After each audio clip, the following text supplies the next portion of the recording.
¿Qué tal? ¿Cómo están ustedes? Muy buenas tardes y bienvenidas, bienvenidos a un nuevo capítulo de Sin Pretexto. Queremos hablar en esta oportunidad de lo que va a pasar, fíjense ustedes, en agosto con un gran encuentro que se va a hacer en nuestro país como anfitriona. Además, se habla del mayor encuentro mundial de ciencia antártica. Miren, es tan importante lo que ahí va a ocurrir y son tantos los científicos del mundo que vendrían, que se ha señalado que esta sería la reunión científica más masiva de la historia. ¿Y por qué es importante esta reunión y por qué es importante la Antártica? Porque tal como se ha dicho, la Antártica nos ayuda a entender, primero, cómo fue el clima y el mundo, ¿no es cierto?, hace millones de años, pero también nos permite entender qué está pasando hoy día con el impacto de la crisis climática. Fíjense ustedes que también la Antártica, que es considerado un laboratorio natural, ¿no es cierto?, ha permitido determinar, por ejemplo, en el año 1985, los británicos ahí estuvieron estudiando lo que finalmente se conoce como la capa de ozono y el forado que tenía la capa de ozono, y que todo eso había sido finalmente fruto de la acción humana. Y esta enorme capa de hielo que cubre, ¿no es cierto?, el territorio antártico con un espesor de 4 kilómetros, contiene en su interior también se dice un verdadero archivo de la historia. ¿Por qué? Porque hay elementos que incluso datan desde hace 1.000.000 de años. Se dice que la Antártica es definitivamente del mundo el continente más frío, más ventoso y más seco. Puede llegar a temperaturas de 94 grados bajo cero, es decir, es la Antártica un territorio y un espacio extremadamente interesante para ser estudiado y, por supuesto, también, insisto, para analizar el efecto que tiene la acción de los seres humanos y también cómo se proyecta el futuro del planeta.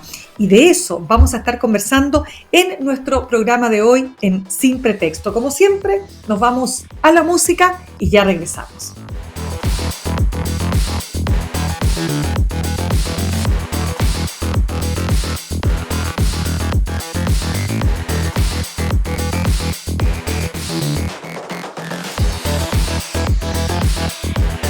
Bien, pues ya estamos de regreso y bajo el lema de Ciencia Antártica, encrucijada para una nueva esperanza, se han recibido más de 1.500 propuestas de presentación, convirtiendo este gran encuentro que yo les señalaba, ¿no es cierto?, este encuentro que tendría lugar en agosto, en esta conferencia abierta y la reunión de delegados del Comité Científico de Investigación Antártica en Pucón y Punta Arenas, respectivamente, ¿no es cierto? Nosotros vamos a ser anfitrión de este evento y queremos preguntarle a nuestro siguiente entrevistado, bueno, ¿por qué es importante? ¿Cuál es la relevancia que tiene además el territorio antártico para la humanidad?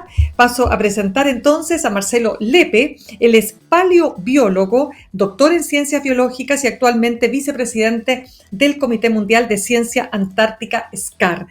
Marcelo, muchísimas gracias por estar con nosotros esta tarde. Y muchas gracias, Mirna, por la invitación y bueno, siempre un placer de conversar un poco sobre el continente blanco y en particular de esta reunión que no esperábamos que fuera la más grande de la historia. En realidad teníamos aspiraciones más modestas. Era bien difícil predecir después de 6 años de virtualidad que esta primera reunión presencial y la número 10 del Comité Mundial de Ciencia Antártica signifique la mayor reunión científica antártica de la historia. Eso es increíble. Bueno, de hecho tú formas parte, entiendo que eres coordinador de lo que va a ser el Local Organizing Committee, ¿no es cierto? Ya, explícanos un poquito por qué se tomó esta determinación y por qué es sorprendente, dirías tú, que tantas personas estén interesadas en participar, ¿no? Sí, bueno, ahí confidenciar un poco de que hemos estado, se suspendió una de las reuniones cuando comenzó la pandemia, en la que se iba a hacer justamente en Tasmania, en Australia, ¿no es cierto?, en la isla al sur. Se suspendió cuando comenzó la pandemia. Estas reuniones se hacen cada 2 años, por lo tanto, llevamos 20 años de reuniones, esta es la número 10 y hace 6 años que no se hacía ninguna presencial. La última fue hace 2 años atrás, fue en la India, pero si analizamos el número de resúmenes recibidos para presentaciones, esta es por lejos la mayor de la historia. La más grande había tenido cerca de 970 resúmenes, abstract presentados para esta reunión, y esta vez nosotros recibimos en realidad más de 1500, 1570 y algo, Mira, 75 si mal no recuerdo, que está más cerca de los 1600. Por lo tanto, es una gran reunión, significa que más de 1000 científicos van a estar reunidos en Chile y en un momento yo diría clave de la historia de Antártica. Ustedes, si se fijan en las noticias, ha estado Antártica presente durante todo este año. Llevamos 3 años también con cifras bastante alarmantes respecto de lo que está ocurriendo con el hielo marino antártico, con disminuciones cercanas a los 2 millones de kilómetros cuadrados alrededor de Antártica. Hay que recordar que la Antártica tiene 13 millones de kilómetros cuadrados y crece hasta casi 20 millones de kilómetros cuadrados cada año en invierno gracias al hielo marino que es muy importante para la alimentación del krill, porque debajo del hielo marino crece una microalga que alimenta el krill. Por lo tanto, toda esta cadena de eventos, la corriente circumpolar antártica que rodea la Antártica es la mayor corriente del mundo, cuyos tentáculos o teleconexiones abarcan casi todos los océanos del mundo, regulando procesos tan distantes en lugares como las áreas tropicales, como la productividad primaria también en la zona frente al mar de China. Hay muchos lugares del mundo que dependen del clima de Antártica, depende del estatus de Antártica, depende del hielo antártico, hoy día va a ser Chile la capital mundial de la ciencia que va a poder hacer un update, o sea, una actualización respecto al estatus en que está Antártico hoy día. Marcelo, vamos entonces a entender este famoso llamado laboratorio natural y partamos primero, ¿qué es lo que hasta ahora sabemos? Porque entendemos que hay muchas cosas que no se han podido todavía revelar, pero ¿qué es lo que hasta ahora nos muestra del pasado, de lo que fue, digamos, el planeta, ¿no es cierto? No sé, miles de años atrás. ¿Qué son los elementos que este territorio antártico nos ha mostrado a partir de las investigaciones científicas? Bueno, quisiera partir haciendo una reflexión. Tú mencionaste hace un ratito que se ha logrado obtener testigos de hielo y testigos de sedimento en la Antártica. Testigo significa hacer una perforación, ¿no es cierto?, Claro. con una máquina bastante costosa que permite hacer un tarugo de hielo llegando hasta casi los 800.000 años. Y en realidad lo han sobrepasado. Cada Mira, capa de hielo contiene partículas o burbujas de aire con los elementos que componían la atmósfera de ese tiempo. Gracias a eso hemos podido saber, por ejemplo, que la composición de gases de efecto invernadero en el pasado era distinta a la actual. Gracias a eso hemos podido saber que en la especie humana, que apareció hace 350.000 años, está viviendo por primera vez en su historia, es decir, nuestra generación, la de nuestros hijos, la de nuestros ya. padres, probablemente va a ser la primera generación que va a vivir en un mundo sobre 400 partes por millón de CO2. ¿Qué significa eso? La concentración promedio más alta de los últimos 800.000 años había sido 300 Oh, partes por millón de CO2. Y lo que nos muestra entonces estos datos provenientes de la Antártica, de que desde que aparecimos como especie nunca había una concentración de gases de efecto invernadero tan alta, particularmente el CO2, que es uno de los gases más importantes, y por lo tanto, como hay una correlación entre el CO2, la concentración de gases de efecto invernadero, con la temperatura, sabemos entonces que el pronóstico es bastante sombrío y es probable que los peores escenarios del panel intergubernamental para el cambio climático se estén proyectando gracias justamente a estos hallazgos. Así de importante sí, Antártica. Es una caja que te puedo, contiene información del pasado, pero también nos va a claro. permitir predecir algo del futuro. Marcelo, te interrumpo, discúlpame, solamente para entender, porque alguien podría decir, pero es evidente que en la actualidad tenemos una mayor concentración de gases de efecto invernadero por no solo la acción del ser humano, sino porque tenemos un mundo industrializado que es el que produce, ¿no es cierto?, estos fenómenos. Entonces, ¿por qué a partir del pasado podemos determinar este presente? Esa es la duda. Bueno, hemos visto de que las fluctuaciones de temperatura, hay otros métodos para estimar, por ejemplo, la temperatura ambiental que no es solamente basada en el CO2. En el Ya. pasado hemos tenido, por ejemplo, los organismos que tienen conchas de carbonato de calcio, o sea, que son conchas calcáreas, pueden capturar también atmósfera de ese tiempo, no solamente el hielo. Hemos correlacionado muchas fuentes de información distintas y a la conclusión que se ha llegado es que efectivamente desde 1750 en adelante, cuando comienzan las primeras luces de la revolución industrial, de los motores de combustión, de la combustión de grandes cantidades de combustibles fósiles, hemos empezado a liberar grandes cantidades de gases de efecto invernadero, pero particularmente el CO2. El CO2 es un gas que manda, entonces, este incremento de temperatura que está registrado a nivel mundial. Tenemos registro instrumental del incremento de temperatura, pero lo que nos habla el pasado de la Antártica es que las otras veces en que ha ocurrido incremento de temperatura no ha sobrepasado un nivel, y ese nivel no se ha sobrepasado porque los gases de efecto invernadero no han sobrepasado las 300 partes por millón, por lo menos desde que el hombre es hombre, desde que apareció la especie Homo sapiens hace unos 350.000 años. Y de hecho, si uno quiere encontrar una concentración de gases de efecto invernadero similar a la actual, tiene que proyectarse más allá de los 3 millones de años, hasta un momento de la historia natural conocido como el Plioceno. Y el Plioceno también está registrado en la Antártica, y podemos entonces, comparando los escenarios que tenemos actuales de temperatura, de gases de efecto invernadero, niveles del mar, lo que podría ocurrir en los próximos años. Particularmente los escenarios hasta el año 2100 son bastante sombríos. Ya, a ver, vámonos ahí, después nos vamos a ir al presente, pero me interesa muchísimo que me digas entonces, así como este gran laboratorio natural nos permite ir al pasado y determinar que en definitiva el cambio climático, porque eso es lo que finalmente entiendo que digamos, se prueba con todas estas investigaciones, que el cambio climático es producto de la acción humana, ¿no? No es un fenómeno que simplemente surge porque es parte de los ciclos, sino que efectivamente que hay una intervención del ser humano, ¿no? Que permite este aumento de la temperatura, el aumento del CO2. ¿Qué nos muestra este mismo laboratorio natural, que es la Antártica, hacia el futuro? Bueno, nos muestra una Antártica que probablemente tiene un paisaje bastante distinto al que conocemos en la actualidad. La península antártica, o también conocida parte importante de lo que conocemos como Antártico Occidental o territorio chileno antártico, se muestra deshielado en los escenarios del Plioceno, es decir, poblado por praderas, en algunos casos incluso por árboles, y fragmentado en un arco de islas. Por lo tanto, lo que hoy día entendemos como un continuo continental, que es la península antártica, se va fragmentando en la medida en que va incrementándose el nivel medio del mar. Por lo tanto, los escenarios para el futuro cercano indican de que el nivel del mar estaría subiendo, estaría aumentando también la posibilidad de que especies exóticas a la Antártica comiencen a vivir en la Antártica porque cambian las condiciones. Las temperaturas promedio de verano se hacen más altas, y eso también hace de que haya menor reclutamiento de hielo, es decir, los glaciares van a comenzar a disminuir.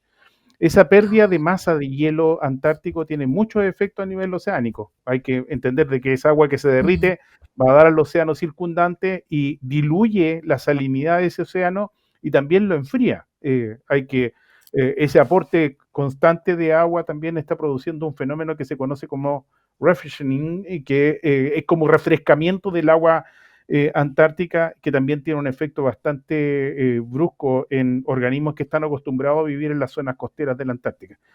Por lo tanto, lo que deberíamos esperar para el futuro cercano es un cambio en la composición de especies.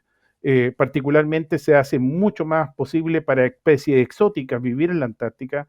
Se le llama alien species, ¿no es cierto? Especies alienígenas, pero no porque vengan del espacio exterior, sino porque vienen de otros continentes y son transportados también por los seres humanos.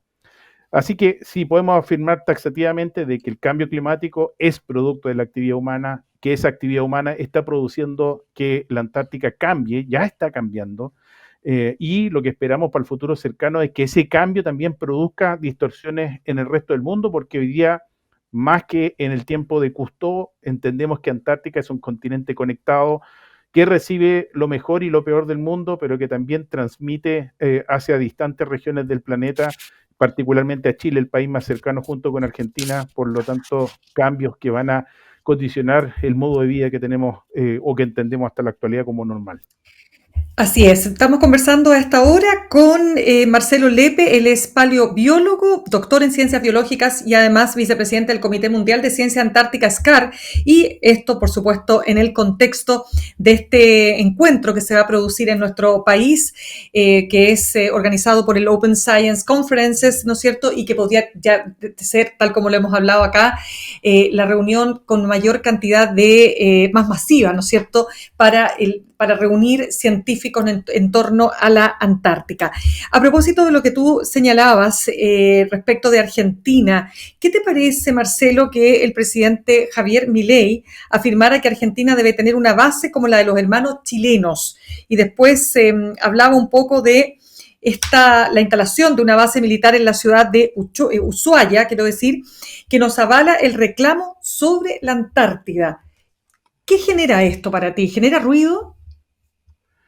Bueno, y yo, en primer lugar, por supuesto que es un honor que el presidente de Argentina se refiera con admiración de una base chilena, por lo tanto, eso es motivo de orgullo. En segundo lugar, creo que es bien importante entender de que dentro de los 60 grados sur, es decir, dentro del área antártica, existe un tratado antártico. El tratado antártico consigna la Antártica para la paz y la ciencia, por lo tanto es un área desmilitarizada donde se aceptan obviamente la actuación de las Fuerzas Armadas como sustento de la actividad científica.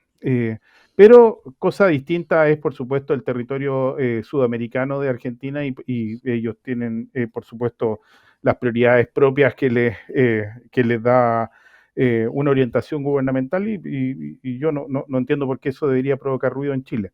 Lo que Ya, tenemos pero es un eso no hay un una asunto larga. geopolítico ahí. ¿Hay un tema geopolítico ahí? Bueno, la historia antártica ha estado tapizada de visiones geopolíticas muy distintas.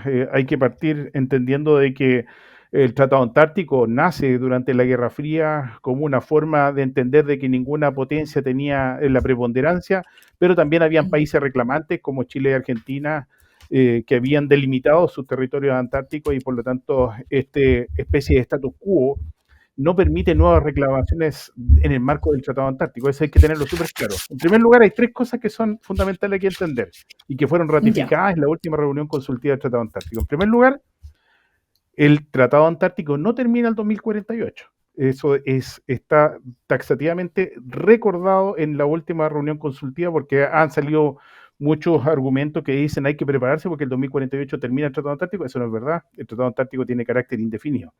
Así como también tiene Perfecto. carácter indefinido el protocolo de protección del medio ambiente, lo que significa que la moratoria de varias actividades económicas en la Antártica va a continuar mucho más allá del 2048.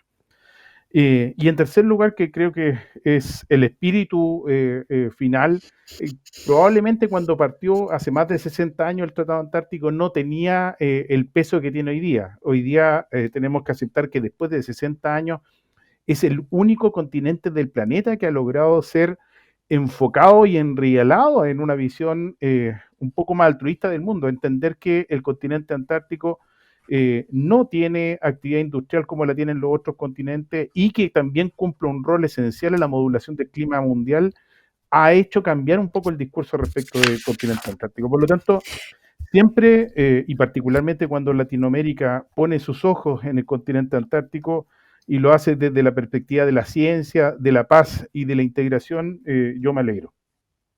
Marcelo, una consulta ahí porque importante también entender para todos los que nos están viendo hasta ahora. Bueno, primero, ¿cuál es el sentido entonces que tiene esta gran conferencia que va a tener lugar en nuestro país? Nosotros vamos a ser anfitriones, pero además, ¿cómo logramos evitar ese escenario sombrío que tú describías, ¿no es cierto?, para el futuro. Bueno, esto es lo que apuntamos cuando hablamos de la sociedad del conocimiento. Lo que queremos, particularmente en Chile, es acercar un tema, información científica de alta calidad, procesada para que los tomadores de decisiones apunten las políticas públicas en el sentido de tratar de hacer o minimizar el máximo posible esto que parece un destino fatuo. Si seguimos de la manera en que estamos, usted probablemente ha escuchado hablar de los estudios del Club de Roma a principios de los 70, fueron los que desencadenaron todo lo que conocemos como el ambientalismo moderno. El estudio World 3 estudió la capacidad de carga del planeta, cuánto podía soportar el ser humano el planeta, y la actualización, la última actualización muestra de que efectivamente los escenarios más tristes de ese modelo se están cumpliendo, independientemente de que avanzó la biotecnología, independientemente de que avanzaron las técnicas agrícolas. El planeta probablemente cerca del 2040 va a tener varios colapsos alimenticios como los que ya ha tenido, por ejemplo, en varios continentes como Latinoamérica y África. El mundo está entrando en una encrucijada. Las reuniones científicas como esta lo que hacen es poner la alarma, pero intercambiar experiencias a nivel de los científicos de países industrializados, de países que tienen una vanguardia científica. En Latinoamérica hay varios países que han tomado la vanguardia científica y la idea es tratar de ofrecer a los jóvenes investigadores de Latinoamérica y de otros lugares del mundo, por supuesto, un contacto directo con investigadores de frontera. Y además, si aprovechamos esta oportunidad para que temas de relevancia y de orden mundial sean desde Chile un llamado de atención, Chile no fue elegido por azar. Nosotros postulamos a Chile como sede de esta reunión hace varios años, ¿Ya? hemos estado trabajando durante varios años.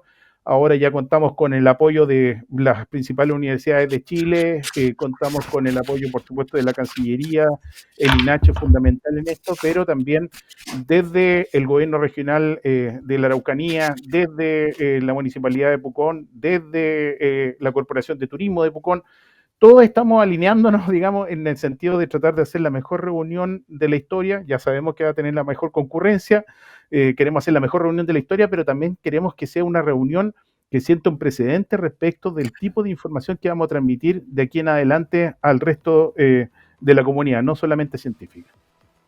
Lo encuentro extraordinario, Marcelo, y yo creo que lo importante también es que el resto del mundo entienda, ¿no? Pueda comprender la importancia que tiene efectivamente la Antártica para el propio devenir del planeta. Marcelo Lepe, paleobiólogo, doctor en ciencias biológicas y además vicepresidente del Comité Mundial de Ciencia Antártica SCAR, muchísimas gracias por estar con nosotros esta tarde.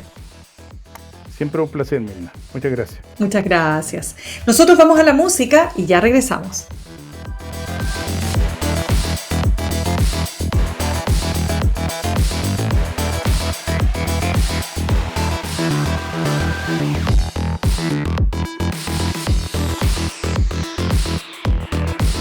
Bien, pues ya estamos de regreso y queremos hablar de minería. ¿Por qué? Porque varios expertos ya están anunciando que la minería va a ser un factor esencial para la recuperación económica este 2024.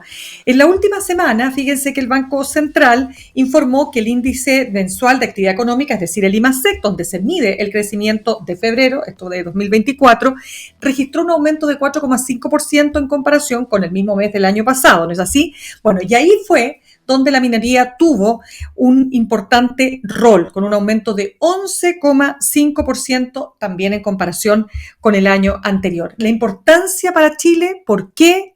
¿Cuáles son los escenarios que se abren, no solo para el cobre, ¿verdad? También para el litio, el hidrógeno verde. Lo vamos a conversar con nuestra siguiente entrevistada. Ella es académica del Departamento de Ingeniería en Minas de la USACH, también participa en el Comité de Proyección de Precios de Largo Plazo del cobre en el Ministerio de Hacienda. Ahí está Patricia Muñoz. Patricia, un gusto de tenerte con nosotros esta tarde. Mucho gusto también, gracias por la invitación a participar en esta entrevista, que por supuesto a nosotros nos interesa poder acercar los temas que vemos de minería dentro del Departamento de Ingeniería en Minas de la USACH. Súper bien. Ahora, cuéntanos, ¿tú también te inscribes entre aquellos que señalan que la minería va a ser el gran impulsor del crecimiento económico para este año? Bueno, la minería viene siendo desde hace mucho tiempo el principal impulsor. Sin embargo, no podemos dejar de lado que el trabajo que hay que hacer de largo plazo es generar un encadenamiento productivo de tal manera que nuestro país no solo dependa del cobre, sino que también dependa de otras actividades económicas productivas, de tal manera que hay que cuidar otras áreas económicas también. Lo que pasa es que minería sigue siendo la más importante, tiene la mayor participación. Así que sí, de todas maneras creo que el cobre sigue siendo, es decir, la industria minera en particular. Y bueno, la principal para nosotros sigue siendo la minería del cobre. Claro, bueno, eso de todas maneras. Ahora, sí, por favor, termina, Patricia. Sí, no, yo solo quería agregar, ¿no es cierto?, que siempre se comenta de que somos un país productor de un commodity, por lo tanto estamos vendiendo un bien que no tiene valor agregado. Y siempre la pregunta que hay detrás es, bueno, ¿por qué no generamos ¿por qué no le agregamos valor y vendemos un producto más procesado y más elaborado? Y una de las grandes complicaciones a esto es que en general en la minería es una industria compleja en el sentido de que si bien es cierto, se reconoce que Chile es uno de los países que tiene la mayor cantidad de recursos, ese recurso está bajo tierra. Y una diferencia muy significativa entre el producto bajo tierra, es decir, tenemos la ventaja comparativa con respecto al resto del mundo, pero otra cosa distinta es que ese producto seamos capaces nosotros de extraerlo, generar un valor agregado, generar en el fondo un beneficio, un aporte económico para el país, y ser competitivos con el resto del mundo, del resto de los países productores. Y ahí es donde es el gran desafío por años de años. ¿Y por qué seguimos produciendo un concentrado de cobre, que es lo que seguimos vendiendo? Es porque, entre otras cosas, no tenemos ventaja competitiva para procesar acá y vender el cobre refinado, venderlo en el formato de catos de cobre, que se llama.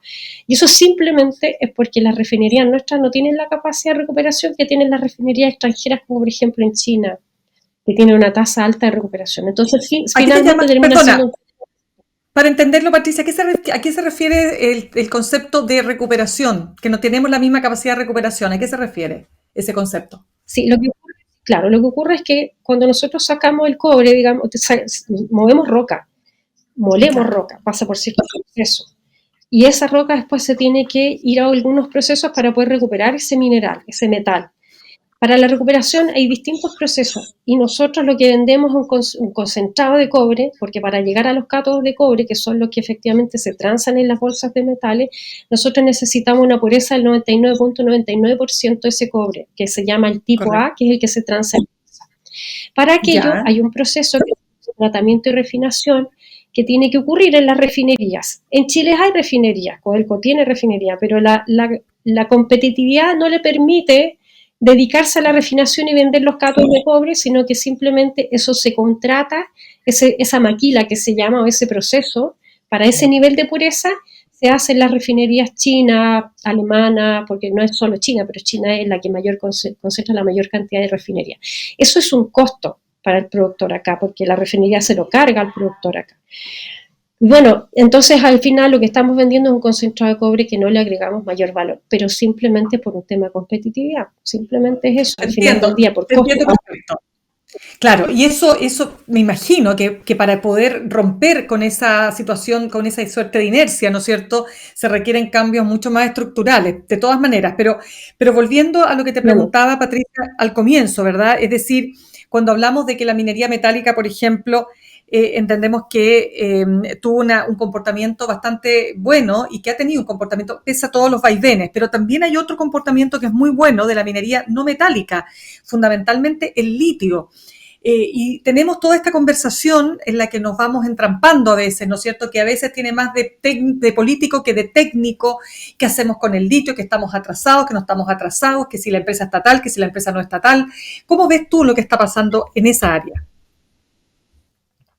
Bueno, acaba de aparecer, ¿no es cierto?, la Estrategia Nacional del Litio, acaba de aparecer incluso los salares protegidos, acaba de aparecer incluso las figuras con las cuales se va a abrir, digamos, al mercado de los privados del litio, y está la figura de los salares protegidos, que esos salares no se pueden tocar porque, como lo dice el nombre, son protegidos. Están algunos salares que por estrategia, como es el salar de Maricunga, ¿no es cierto?, que va a ser en esta alianza pública-privada, donde el Estado va a tener mayor participación, y esto en este caso es CODI Enami, que está con otro salar ahí.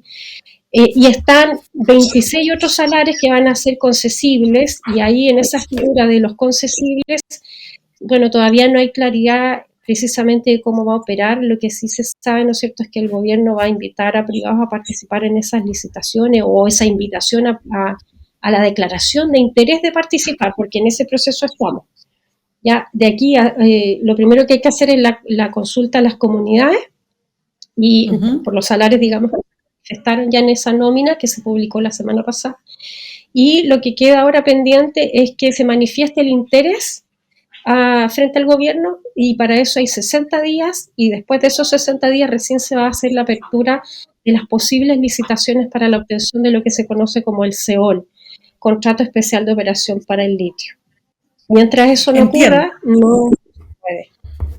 Sí, de hecho, pero ojo, sí, perdona que te interrumpa, pero Sí, déjame decirte solamente un punto, Patricia. Estamos conversando con Patricia Muñoz, académica del Departamento de Ingeniería en Minas de la Universidad de Santiago y también parte del Comité de Proyección de Precio de Largo Plazo del Cobre del Ministerio de Hacienda. No, lo que solamente quería apuntarte el no menor dato, y es que este acuerdo entre SQM y Codelco para explotar el salar de Atacama, en el litio, digamos, está ahí en veremos, en el sentido de que no sabemos, porque ahí hay una, SQM tiene a su vez, ¿no es cierto?, por parte de sus socios chinos, tiene ahí un asunto que podría ser impugnado. Vamos a ver si termina efectivamente produciéndose o sea, materializándose, quiero decir, este acuerdo. Ahora te doy la palabra, Patricia.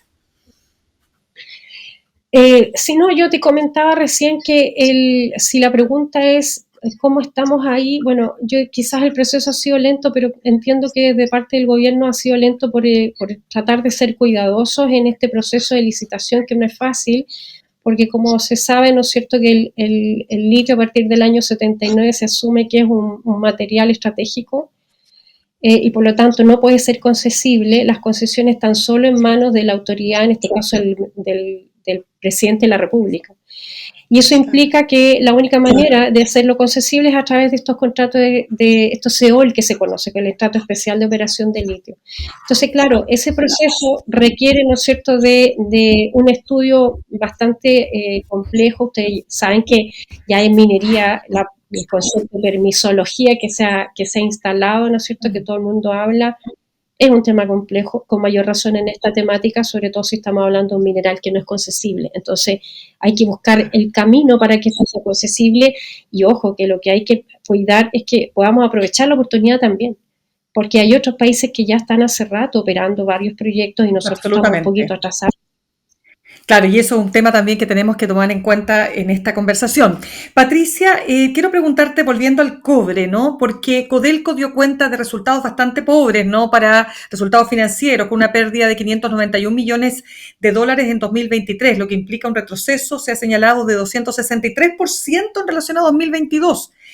Hay un problema sistémico, tiene que ver con su propiedad, en el sentido que Codelco no puede, todos sus excedentes no los puede invertir necesariamente para mejorar las operaciones, tiene que endeudarse, que es lo que siempre se ha señalado, porque esa plata la tiene que pasar al Estado para que el Estado la ocupe, como la gran billetera de Chile.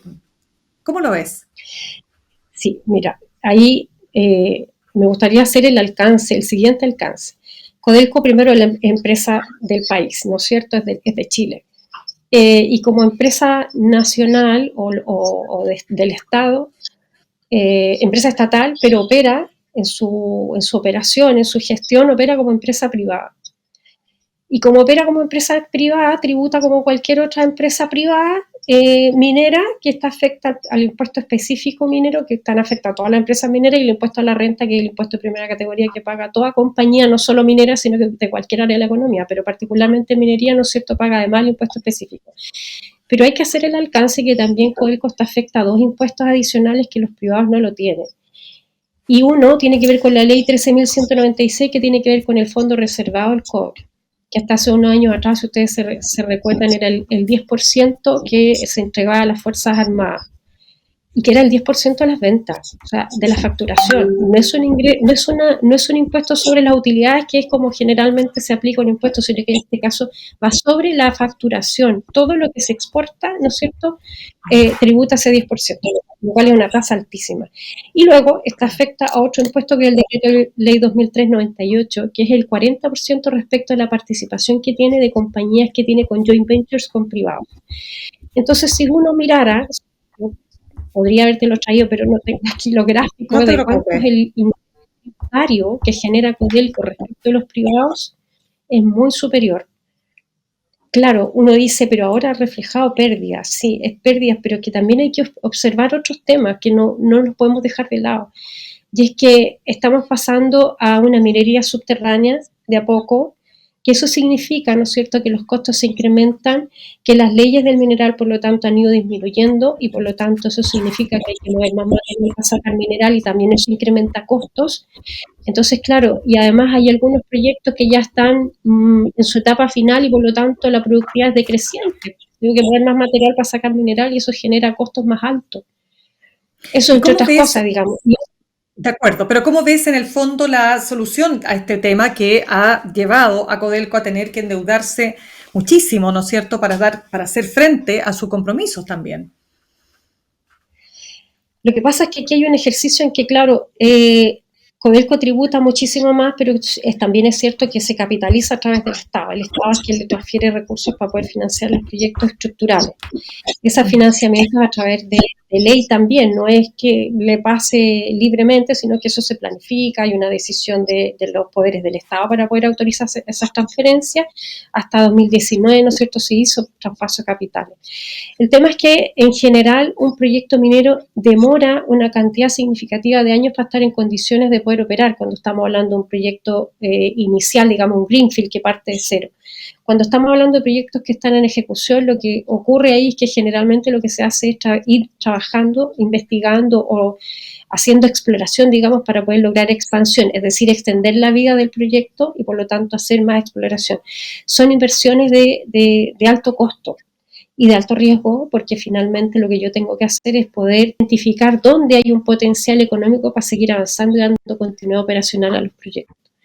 Pero es complejo porque es una serie de información y cada yacimiento es un mundo aparte, distinto del otro, entonces operan de maneras distintas y por cierto que hay a veces algunos riesgos que están implícitos en la situación que no podemos saberlo hasta que podamos tener buena información.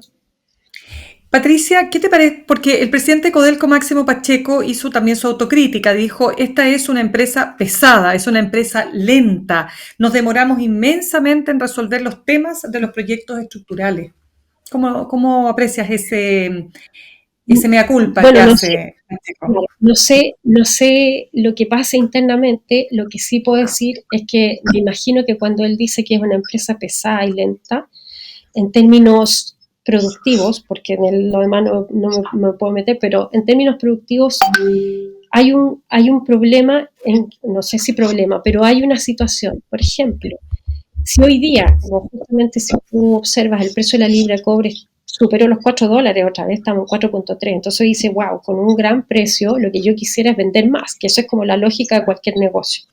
Exacto. El tema es que en la industria minera eso es muy complejo, es muy difícil, es casi un imposible en el corto mediano plazo. ¿Por qué? Porque yo tengo detrás una planificación, que no es que no me pueda salir del esquema de la planificación, sino que tiene que ver con mi capacidad de extracción.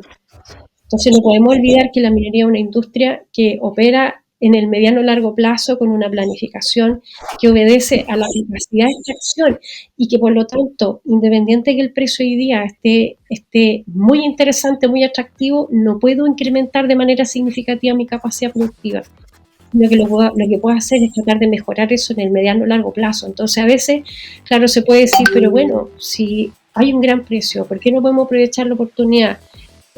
Físicamente hablando de las instalaciones mineras es imposible en el corto plazo. Bien, pues Patricia Muñoz, académica del Departamento de Ingeniería en Minas de la Universidad de Santiago y también, como decíamos, parte del Comité de Proyección del Precio de Largo Plazo del Cobre del Ministerio de Hacienda. Gracias por haber estado con nosotros esta tarde. Bueno, muchas gracias a ti, muy agradecida por la invitación. Un gusto. De todas maneras, y nos ayudas también a entender un área tan importante y tan relevante para la economía de nuestro país. Gracias, que estés bien.